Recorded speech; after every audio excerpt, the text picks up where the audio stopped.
Meus irmãos, estava eu pesquisando na internet e observei que há muitas dicas de como identificar notas de dinheiro falso.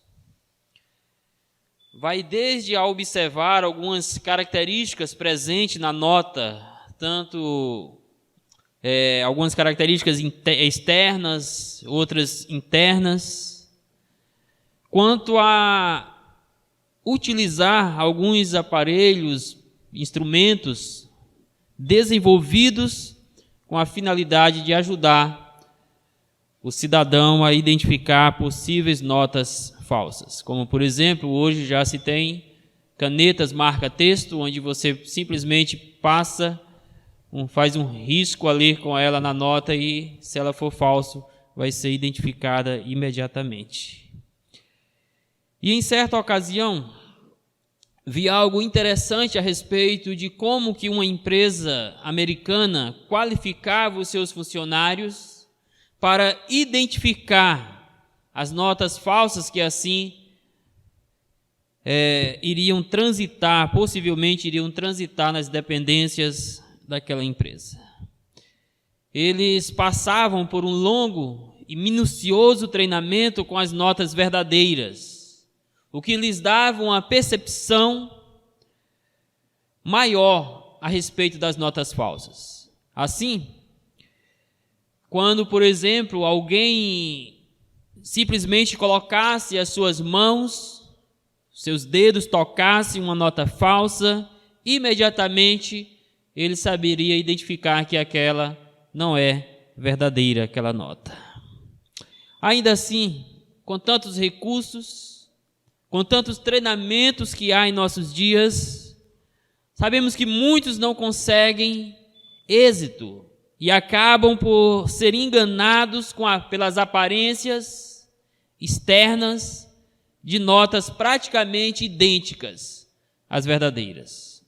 Por outro lado, sabemos que algumas vezes a imitação é tão grotesca que facilmente podemos identificar a farsa que está diante de nós. Contudo, a lição é a seguinte: tenha cuidado com o que apresenta uma coisa, mas na verdade é outra. Tenha cuidado com aquilo que apenas aparenta ser verdadeiro, mas que na verdade é falso. Eu acredito que na igreja devemos ter cuidado semelhante.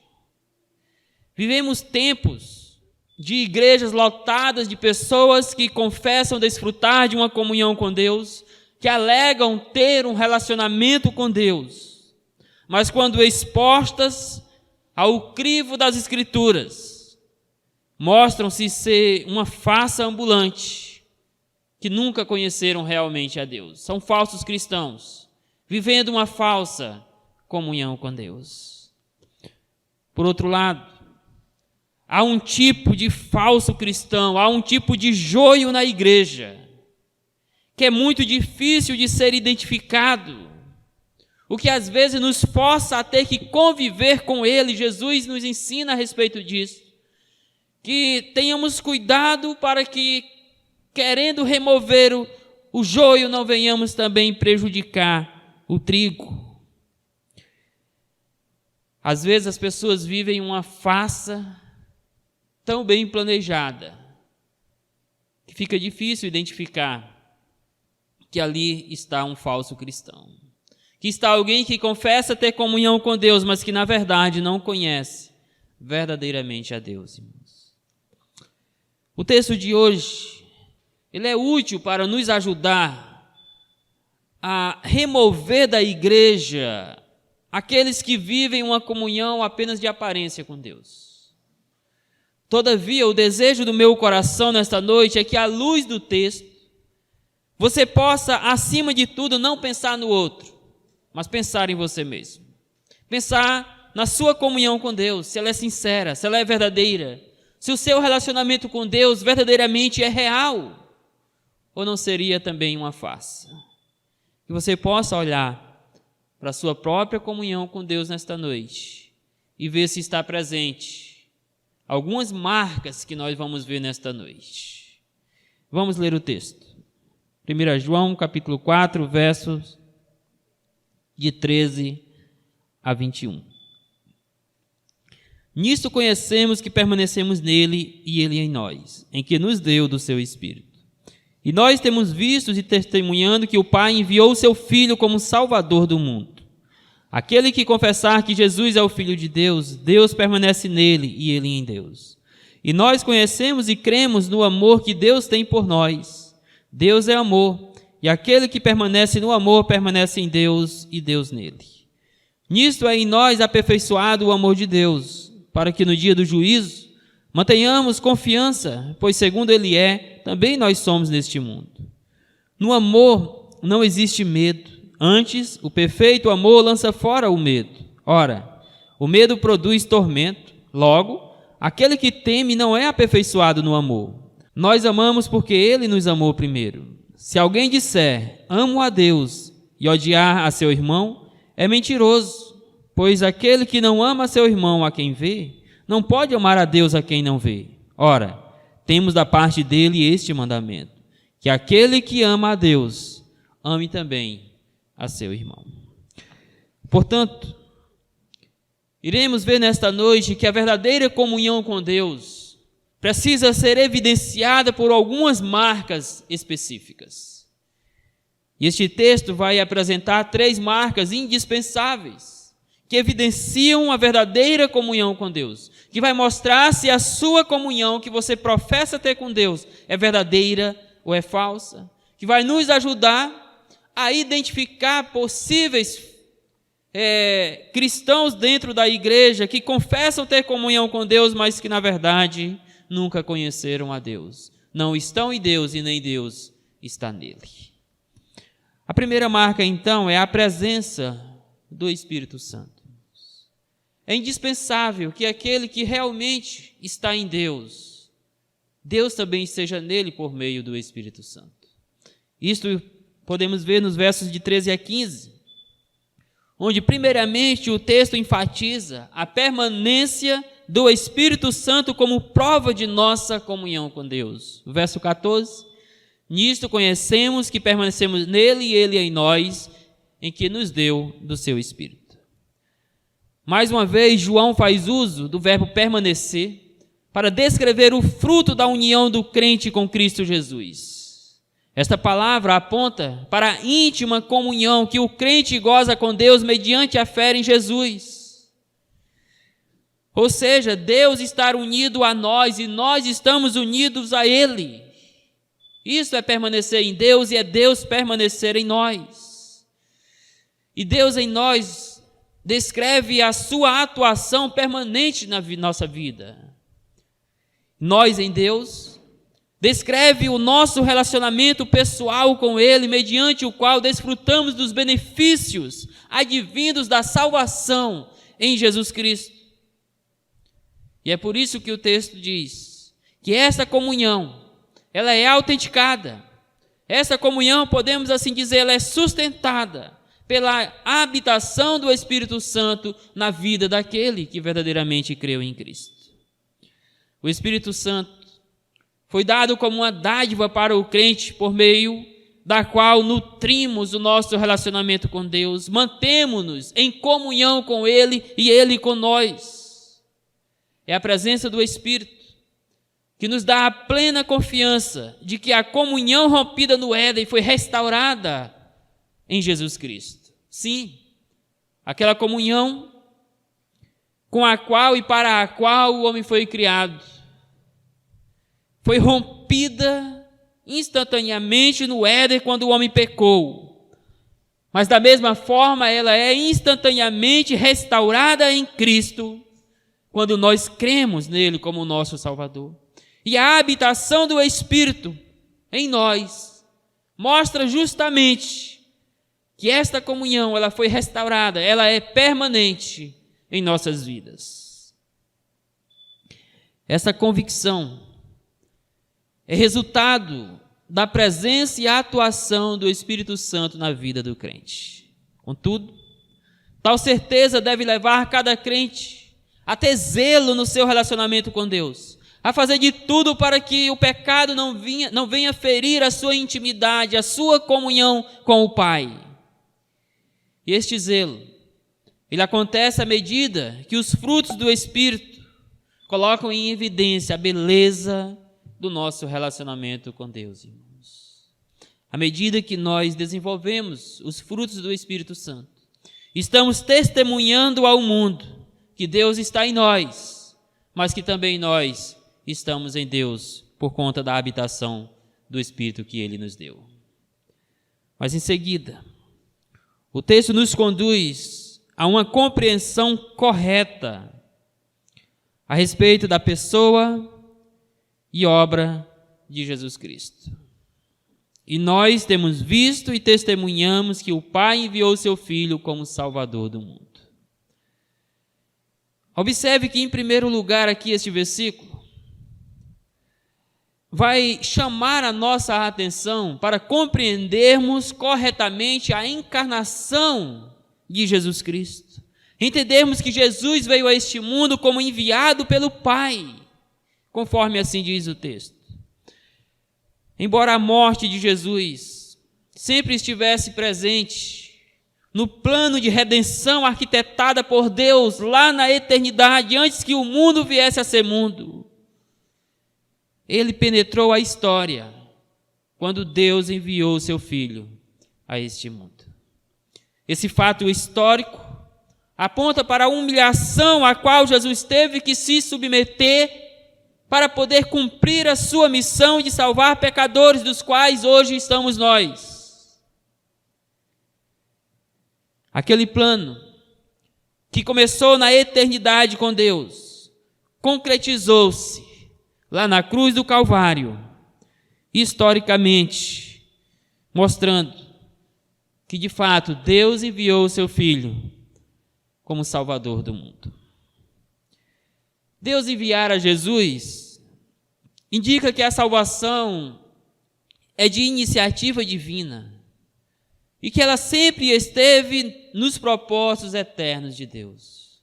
O pecado não pegou Deus de surpresa.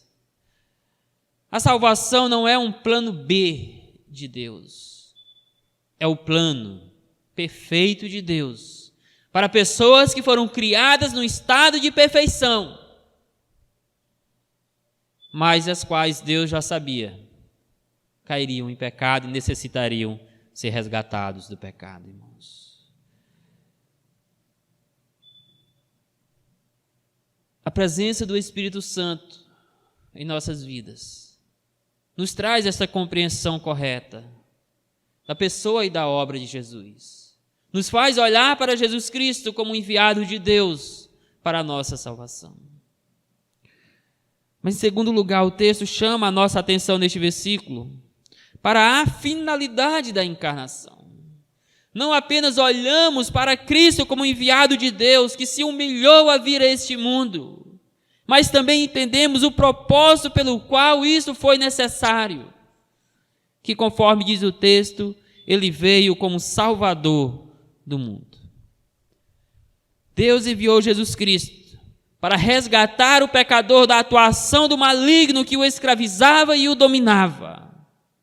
Por isso o próprio Jesus, lá em Marcos 10, 45, diz assim: pois o próprio Filho do Homem não veio para ser servido, mas para servir e dar a vida, a sua vida em resgate por muitos. Jesus veio a este mundo para salvar, para resgatar do poder do maligno, da condenação eterna, aqueles que foram desgarrados da sua presença lá no Jardim do Éden.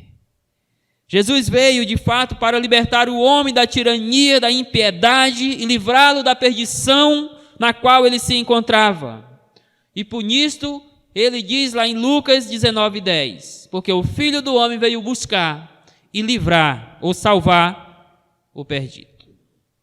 Contudo, meus queridos, sabemos que para que isto fosse possível, Jesus teve que se submeter à morte, e morte de cruz. E João é categórico em afirmar ter sido testemunha histórica deste fato histórico, fato o qual, pela fé, hoje nós também testemunhamos. Hoje nós também, pela presença do Espírito em nós, compreendemos e testemunhamos que Deus enviou Jesus Cristo a este mundo e o enviou com o propósito de nos salvar da condenação dos nossos pecados. O Espírito em nós nos dá a compreensão correta da vida e obra de Jesus Cristo. E hoje devemos também testemunhar desta obra que o Senhor fez por nós. Mas em seguida é mostrado que a salvação e comunhão com Deus são restringidas aos que confessam a Jesus Cristo. Aquele que confessar que Jesus é o Filho de Deus, Deus permanece nele e ele em Deus. Logo, meus queridos irmãos, o Espírito Santo em nós, a partir que ele passa a atuar nas nossas vidas, produz a convicção de ser Jesus Cristo, o Filho de Deus, conforme o entendimento proposto lá no verso anterior. Entendendo a sua encarnação, entendendo o propósito da sua encarnação, entendendo a salvação que ele veio nos trazer. Isso é importante dizermos agora, porque há muitas seitas em nossos dias, nos quais os seus membros confessam que Jesus é o Filho de Deus. No entanto, continuam perdidos nos seus pecados. Então, isso não pode se resumir a uma confissão labial apenas, mas tem que ser uma confissão a partir de uma compreensão correta da pessoa e obra de Jesus Cristo. Com isso em mente, esta confissão envolve reconhecer que Jesus é o Filho de Deus, mas é o Filho de Deus que foi enviado a este mundo para morrer pelos nossos pecados. Então esta confissão envolve reconhecer não apenas que Jesus é Filho de Deus, mas que ele foi enviado por Deus para a nossa salvação e que sem Jesus jamais poderíamos desfrutar de tão grande salvação que temos hoje. Essa confissão envolve também reconhecer o seu estado de perdição e consequente necessidade de salvação, porque Jesus veio buscar e salvar o que estava perdido, porque Jesus veio resgatar aqueles que outrora estavam presos ao pecado, sob o domínio do pecado. Então você precisa, ao confessar a Jesus, você também está reconhecendo o seu estado de perdição, a sua necessidade de ser salvo por Ele. E esta confissão também envolve arrependimento, envolve fé na pessoa de Jesus Cristo como seu Salvador pessoal. Então não é uma confissão labial, é uma confissão que vem de uma mente que verdadeiramente compreendeu a pessoa e a obra de Jesus Cristo em seu favor.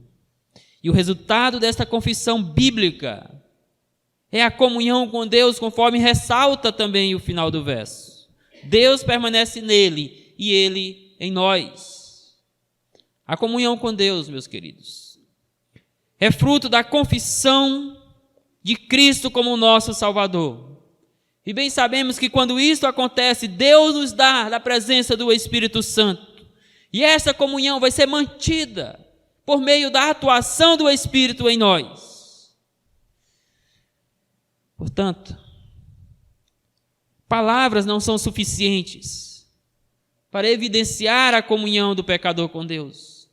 Pois alguém pode facilmente confessar estar bem com Deus, confessar que tem comunhão com Deus, que conhece a Deus, mas ainda assim continuar no seu estado de perdição, ainda assim nunca ter conhecido verdadeiramente a Jesus Cristo como seu Salvador pessoal, não ter a presença do Espírito Santo na sua vida.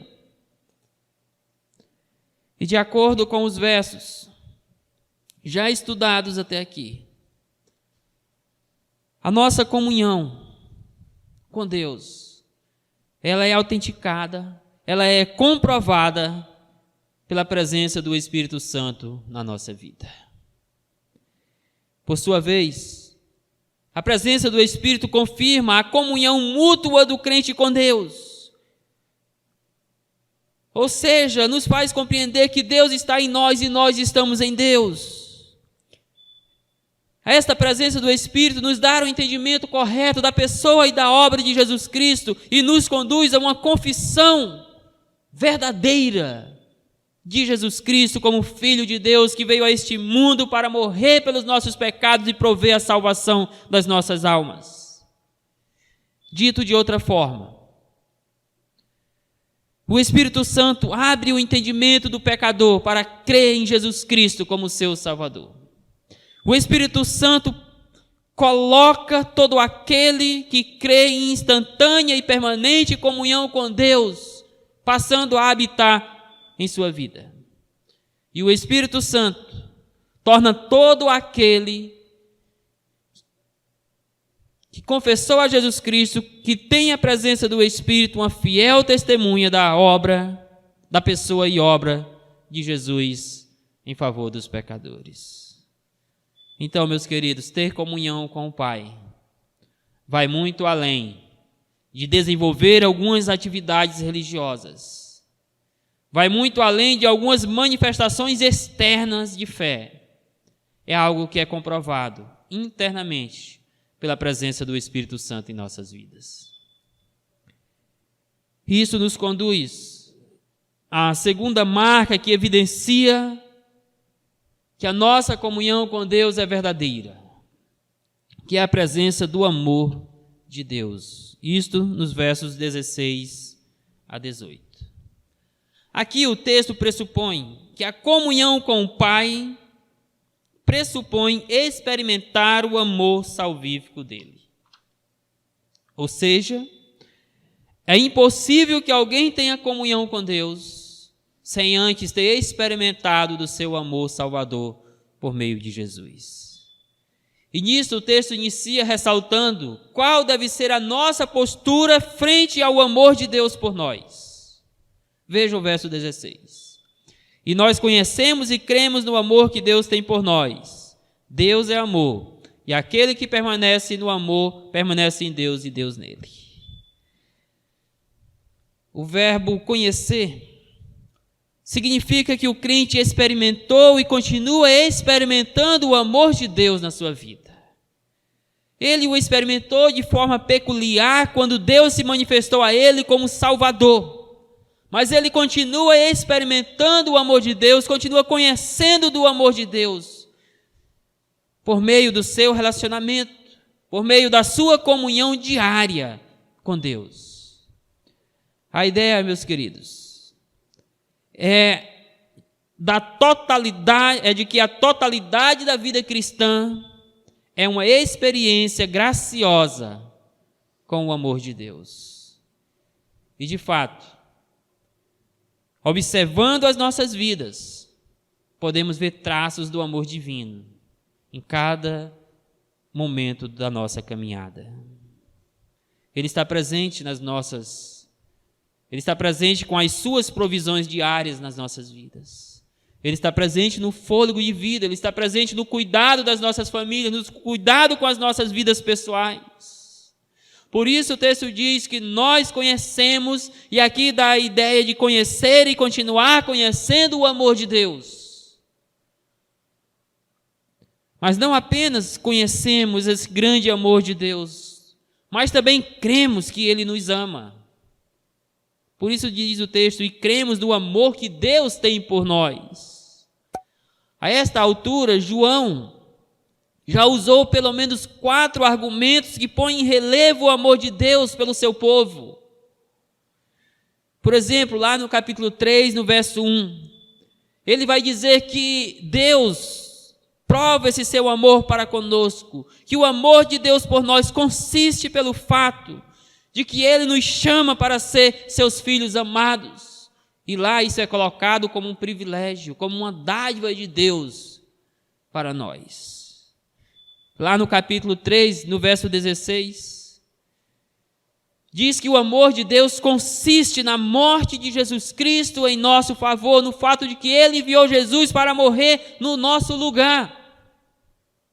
E lá no capítulo 4, no verso 9, vai mostrar que este amor de Deus consiste em que Ele enviou Jesus ao mundo para que pudéssemos ter vida por meio de Jesus.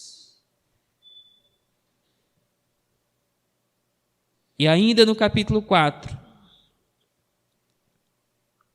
ele diz que o envio de Jesus Cristo ao mundo, que o amor de Deus por nós consiste em Deus ter enviado a Jesus Cristo a este mundo como propiciação pelos nossos pecados. E nós já estudamos a palavra propiciação, que significa aplacar a ira de Deus, sustentar sobre si a ira de Deus que seria lançada sobre nós.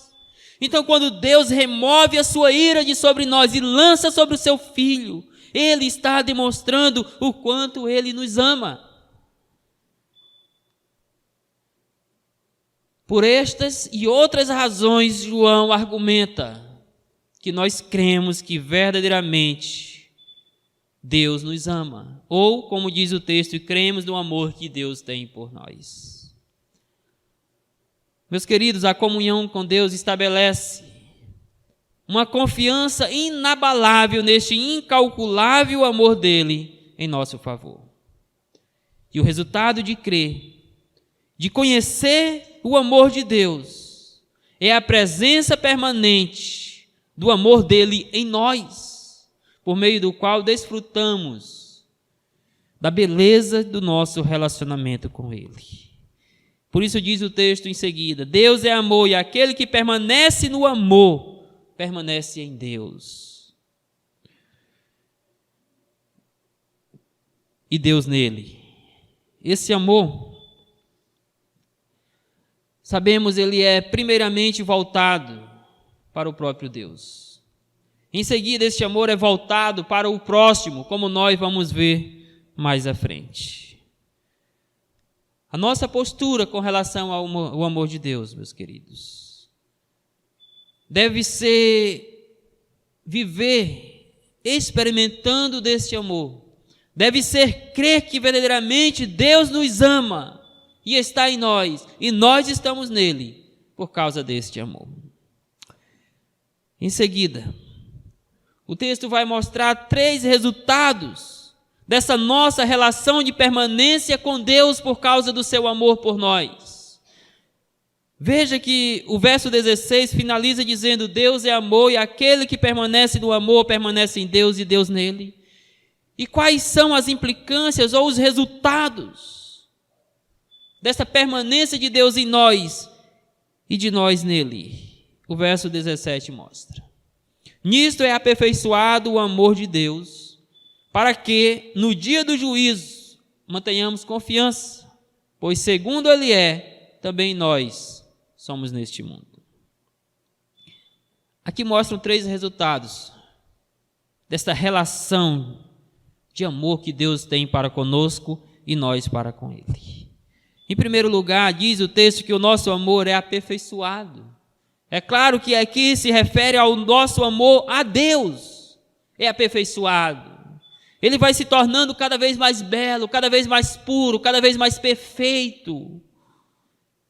Por isso que lá na versão NVT, o início do verso 17 é traduzido assim: à medida que permanecemos em Deus, o nosso amor se torna mais perfeito. O nosso amor a Ele se torna mais perfeito. A ideia é que à medida que nutrimos nossa comunhão com Ele, o nosso amor vai se desenvolvendo mais e mais, até chegar à plenitude da glória, à plenitude da perfeição em Cristo Jesus, quando estivermos na glória celestial. Sendo assim, quanto mais intimidade relacional você tiver com Deus, mais puro, mais santo, mais perfeito vai ser o teu amor para com Ele. Mas em segundo lugar, por conta deste relacionamento, mantemos firme a confiança de que não teremos que lidar com a ira de Deus no dia do juízo final. Sim, meus irmãos, o amor de Deus por nós nos livrou da ira vindoura. Porque por causa do seu imenso amor, Ele nos salvou da sua ira. Ele removeu sobre nós a sua ira e lançou sobre o seu próprio Filho, de tal maneira que hoje nós temos confiança, podemos ter a ousadia de que no dia do juízo final, Deus não vai lançar sobre nós a sua ira. Por isso diz o texto, para que no dia do juízo mantenhamos a confiança. Essa confiança diz respeito à certeza de que a condenação que cairá sobre os impenitentes, ou seja, sobre aqueles que não creem em Jesus Cristo, não estará sobre nós. Isto por causa do seu grande amor, que o levou a nos livrar da condenação do inferno por meio da nossa fé em Jesus Cristo. A grande recompensa da nossa permanência em Deus e dele em nós será a coroa da glória, enquanto os ímpios serão recompensados pelo justo juízo dos seus pecados. É por isso que lá em Romanos, capítulo 2, versos de 6 a 8, Paulo diz o seguinte: Deus retribuirá a cada um conforme o seu procedimento. Ele dará vida eterna ao que, persistindo em fazer o bem, buscam glória, honra e imortalidade. Mas haverá ira e indignação para os que são egoístas, que rejeitam a verdade e seguem a injustiça.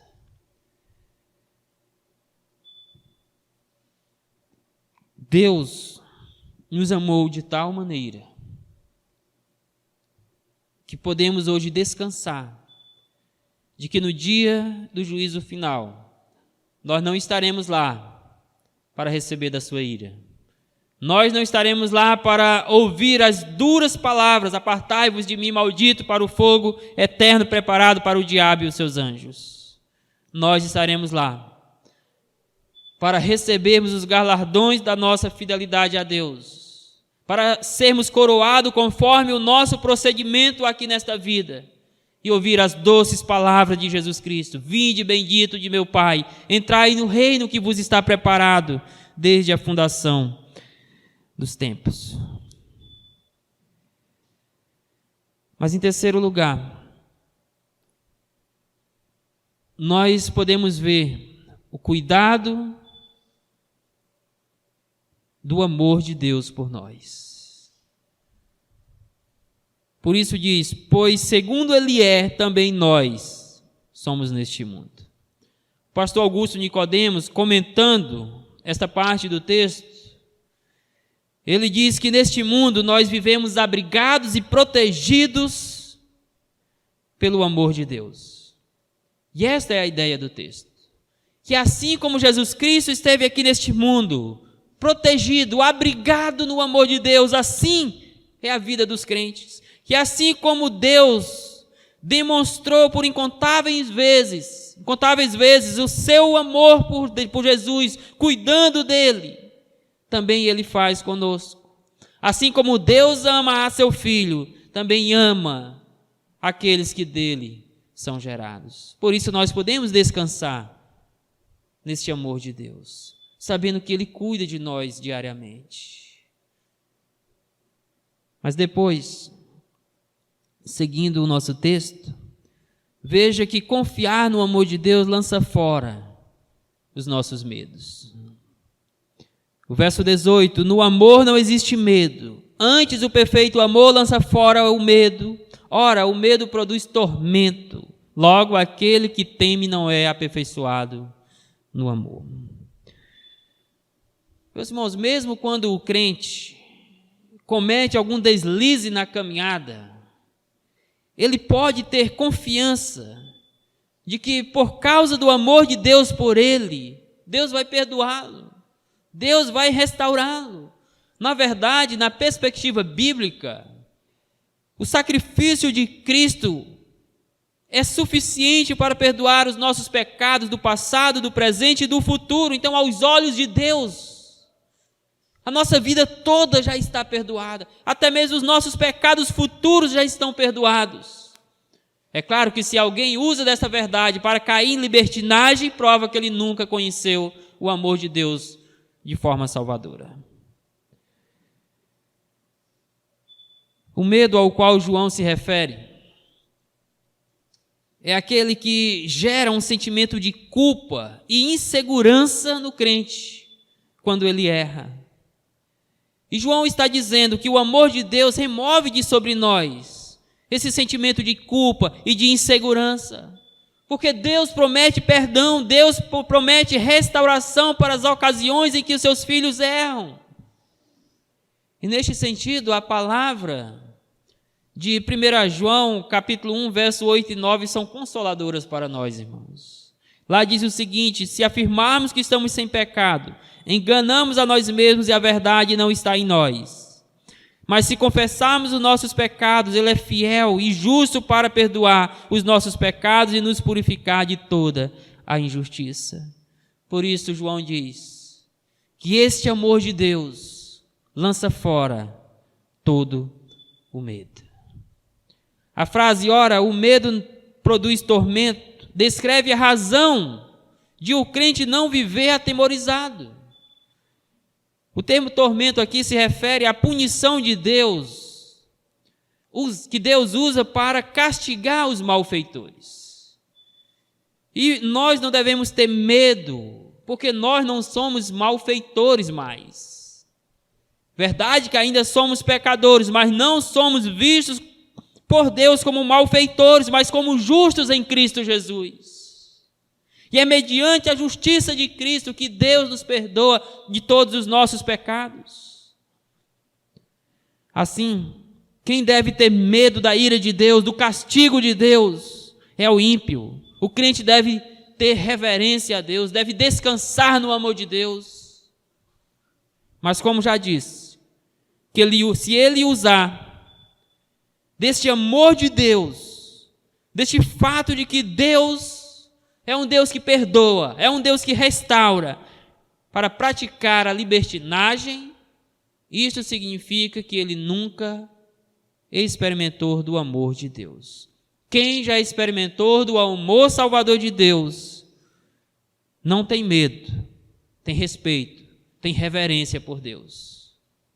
Porque embora Deus o discipline, Ele faz isso como um filho e não como um inimigo dele. Ele faz isso para restaurá-lo e não como uma forma de puni-lo. De certa forma é uma punição, mas não no sentido da forma que é aplicada aos ímpios como malfeitores. Assim, meus irmãos, quem deve ter medo, conforme já dito, da ira divina, são os ímpios. O crente tem amor a Ele, tem respeito a Ele. Portanto, o pecador ele entra numa comunhão íntima com Deus quando ele experimenta do seu maravilhoso amor salvador.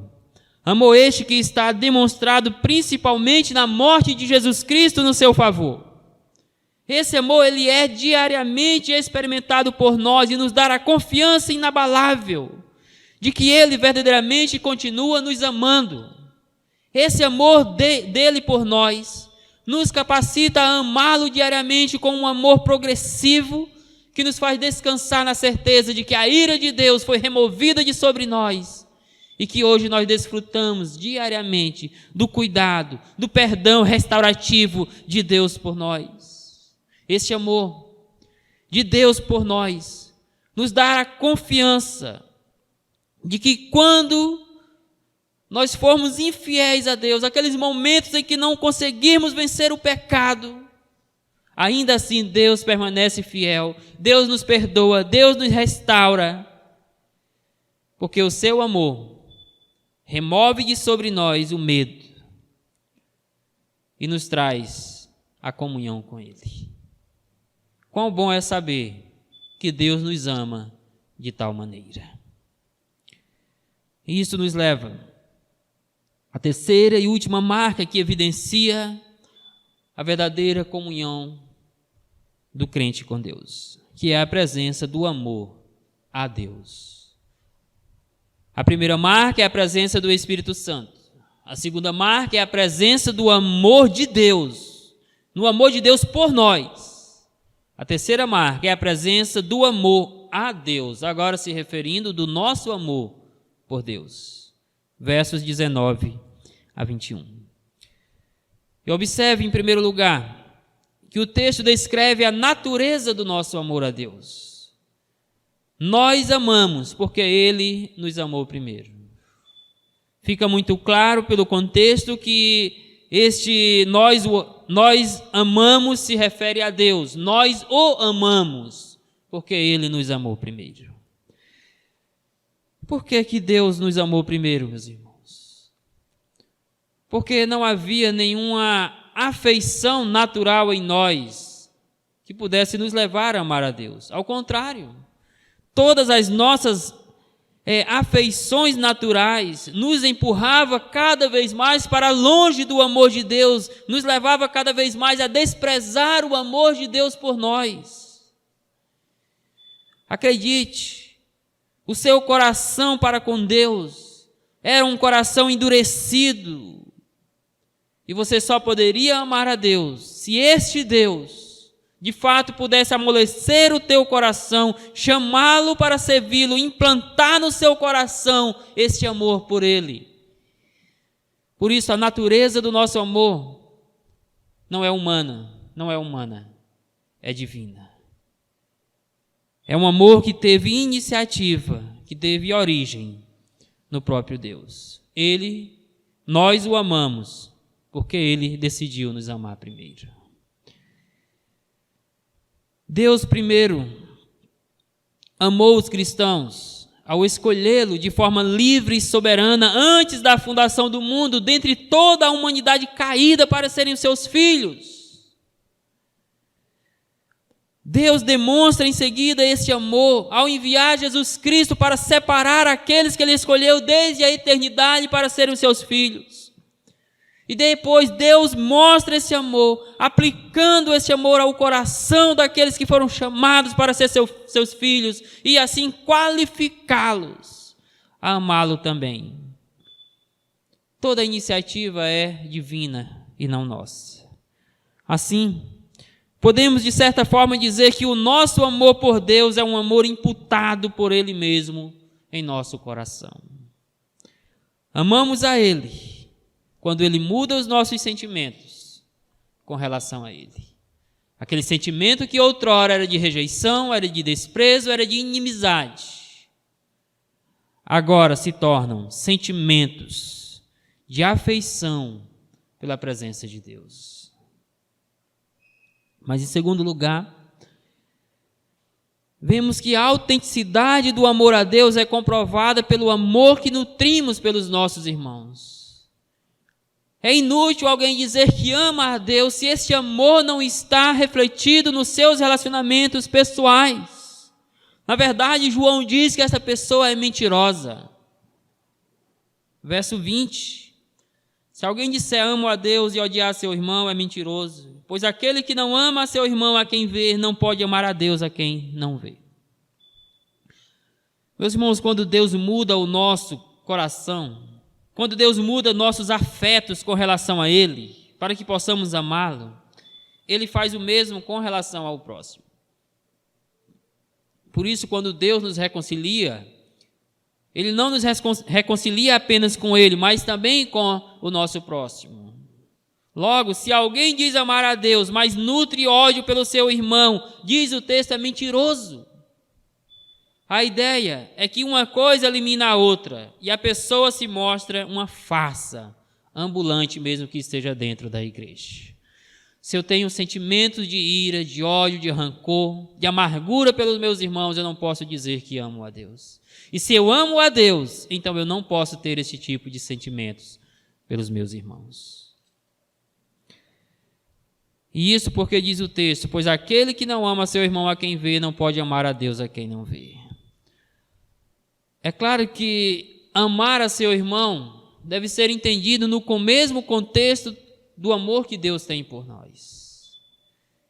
Então, podemos dizer que este amor tem que ser cuidadoso.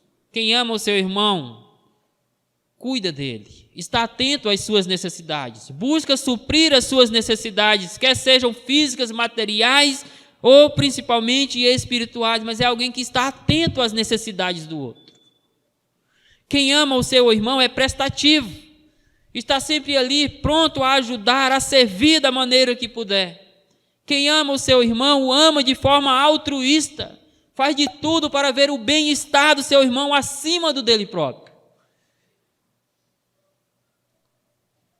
E quem ama o seu irmão precisa amá-lo de forma verdadeira, de forma genuína, de todo o coração, não apenas de palavra. Porque é assim que Deus nos ama. Um amor verdadeiro, sincero, que foi manifestado em ações por meio da morte de Jesus. Quem ama o seu irmão deve amá-lo de forma incondicional, porque foi assim que Deus nos amou. Nada havia em nós que fizesse Deus nos amar. E mesmo assim Ele nos amou. E às vezes nós estamos procurando méritos no outro para que possamos amá-lo.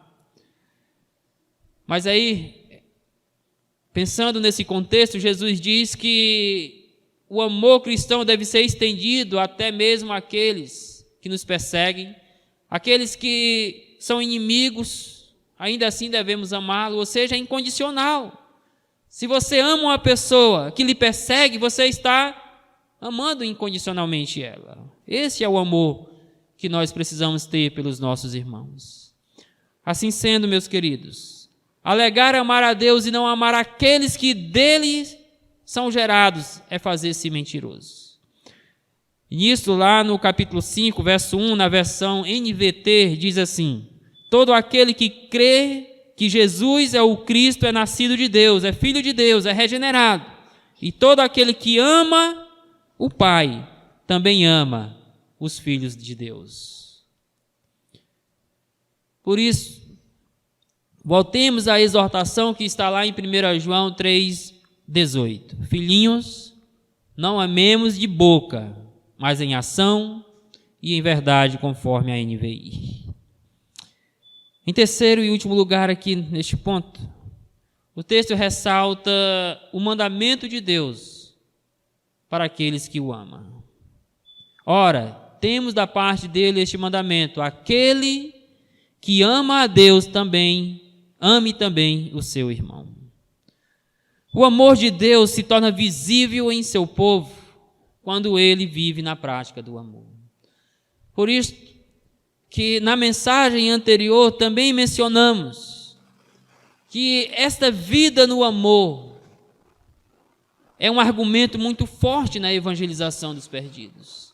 Pode ser uma ferramenta divina nas mãos da igreja para evangelizar os perdidos a Cristo Jesus, quando a igreja vive na prática do verdadeiro amor.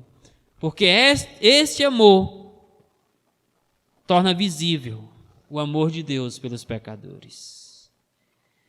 O amor a Deus e o amor aos irmãos é algo que está unido pelo mandamento do próprio Deus. Eu queria ler um texto lá de Marcos 12, de 28 a 34, é um pouco longo, mas vale a pena. Na versão NVI lá está dito assim: um dos mestres da lei aproximou-se e os ouviu discutindo. Notando que Jesus lhe dera uma boa resposta, perguntou-lhe: de todos os mandamentos, ele põe mandamentos no plural, qual é o mais importante? Respondeu Jesus: o mais importante é este: ouça, ó Israel, o Senhor nosso Deus, o Senhor, o nosso Deus, o Senhor é o único Senhor. Ame o Senhor, o seu Deus, de todo o teu coração, de toda a sua alma, de todo o seu entendimento e de todas as tuas forças. O segundo é este: ame o seu próximo como a si mesmo. Não existe mandamento maior do que este. Veja o trocadilho que Jesus faz. Jesus vai dizer o mandamento mais importante é este, mas aí ele dá dois mandamentos. Depois ele vai dizer: não existe mandamento maior do que estes. Mandamento no singular, estes no plural. Porque na verdade os dois mandamentos se unem em um apenas. Nisto consiste o mandamento de Deus, em amar a Ele e amar ao próximo como a si mesmo. Este é o mandamento mais importante. Desta forma, a necessidade de amar uns aos outros não pode ser ofuscada pelo pecado de egoísmo do nosso coração. Não podemos deixar de lado esta necessidade. Poderia eu dizer aos irmãos: não tente separar aquilo que Deus ajuntou. O amor a Ele e o amor ao próximo. Portanto, a comunhão com o Pai também é evidenciada pela presença do nosso amor a Ele. Esse amor tem origem no próprio Deus e é uma resposta ao seu amor por nós. A beleza desse amor deve se fazer presente na maneira como nós amamos os nossos irmãos. E o resultado deste amor tem que ser a obediência ao mandamento de Deus, de amar a Ele sim, mas também amar aos nossos irmãos. E aí eu lhe pergunto: o seu amor por Deus tem essas marcas? E então vamos para a nossa conclusão. E de acordo com o texto, estudamos nesta noite que a verdadeira comunhão com Deus precisa ser evidenciada por algumas marcas específicas. Uma simples confissão verbal, labial, não é suficiente para mostrar que realmente alguém tem comunhão com Deus. E estudamos 3 marcas que evidenciam a veracidade da comunhão de um crente com Deus. A primeira marca é a presença do Espírito Santo. A segunda marca estudada foi a presença do amor de Deus. E a terceira marca é a presença do amor a Deus. E diante disso eu chamo sua atenção para 3 aplicações finais. Primeira, a presença do Espírito Santo na vida do crente, por meio do qual ele se mantém em comunhão com Deus, implica em algumas atitudes de sua parte. Se o Espírito Santo de Deus, se você é um crente verdadeiro, o Espírito Santo habita em você, você tem que desenvolver algumas atitudes que vão evidenciar a presença do Espírito na sua vida. Primeira atitude, eu trouxe aqui 3, haveriam outras, mas para a gente pensar, você tem que ser uma pessoa cheia do Espírito Santo.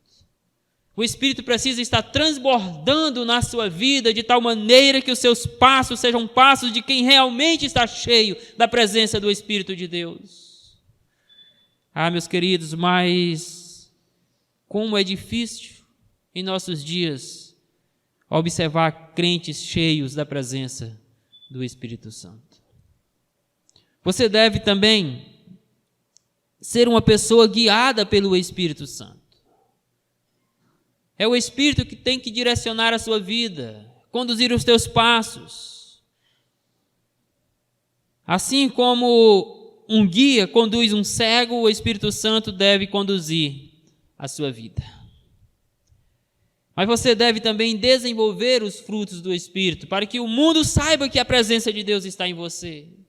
Frutos estes, conforme lá em Gálatas, de amor, alegria, paz, longanimidade, benignidade, bondade, fidelidade, mansidão e domínio próprio. Você tem desenvolvido os frutos do Espírito? Você tem sido guiado pelo Espírito Santo? Você tem sido uma pessoa cheia do Espírito? Rogado ao Senhor: Senhor, enche-me do Espírito Santo para que eu possa ter uma vida piedosa? Segunda aplicação, a presença do amor de Deus em nossas vidas também implica em algumas ações da nossa parte. Poderia destacar várias, eu ressaltei 3 atitudes. Se você é alguém que já experimentou do amor de Deus, veja se elas estão presentes na sua vida. Primeiro, precisamos buscar a santificação da nossa relação com Deus, do nosso relacionamento com Deus. Este relacionamento tem que ser puro, tem que ser santo, tem que ser saudável. E isso acontece por meio de uma vida de comunhão com Ele, por meio de uma vida de santidade. Você tem santificado o teu relacionamento com Deus? Você tem buscado viver na prática da santificação pessoal? Também, viver em constante glorificação ao Senhor, que amorosamente te livrou da ira vindoura. Quer razão maior do que esta para viver constantemente glorificando ao nome do Senhor na sua vida? do que saber de que o amor de Deus levou ele a remover de sobre você a ira dele e lançar sobre Jesus? Você tem glorificado a Deus, por exemplo, no seu casamento? Você tem glorificado a Deus no seu trabalho, dentro da sua casa, nos seus relacionamentos com os irmãos, nos seus relacionamentos com pessoas da sociedade que não conhecem a Cristo ainda? Você tem glorificado a Deus no seu relacionamento com seus filhos, com seus pais? Outra coisa, conhecendo este amor de Deus, vamos descansar nas provisões deste amor. Como um pai que ama o filho, Deus cuida de nós diariamente. Vamos tirar de sobre nós o fardo das preocupações, das ansiedades e descansar nas provisões do Senhor, sabendo que Ele cuida dos seus filhos, que Ele cuida dos seus filhos. Terceira e última aplicação: a presença do nosso amor a Deus nos conduz também a algumas atitudes com relação a Ele e ao próximo. Eu também ressaltei 3 atitudes. Primeira, priorizar servir a Deus por meio de uma igreja local fiel a Ele. Ninguém pode servir a Deus de forma isolada. Não existe comunhão com Deus para os desigrejados. Porque um dos lugares, ou posso até dizer, o lugar onde a comunhão com Deus mais se expressa é na igreja, é na comunhão local com aqueles que também foram redimidos por Cristo Jesus. Então, se você foi chamado para servir a Deus, faça isso procurando uma igreja fiel ao Evangelho, priorize servir ao Senhor por meio desta igreja, porque não existe comunhão com Deus para os desigrejados. Porque a fé não consiste nesse individualismo. Ainda, vamos aproveitar as oportunidades para aperfeiçoar o nosso amor ao próximo, irmãos. Vamos usar as dificuldades como uma maneira de crescer no amor ao próximo, de vencer as barreiras que nos impedem de desenvolver o verdadeiro amor. Vamos exercitar, por exemplo, o perdão, vamos exercitar a bondade, a longanimidade, a paciência nos nossos relacionamentos com os nossos irmãos. Fazendo isso, estamos aperfeiçoando o nosso amor por eles. E digo, por fim, sejamos vigilantes com aquilo que venha a competir com o nosso amor a Deus. E eu ressalto, tem muitas coisas em nossos dias que estão competindo com o nosso amor ao nosso Salvador. Coisas internas e externas, que estão dentro e fora das nossas casas.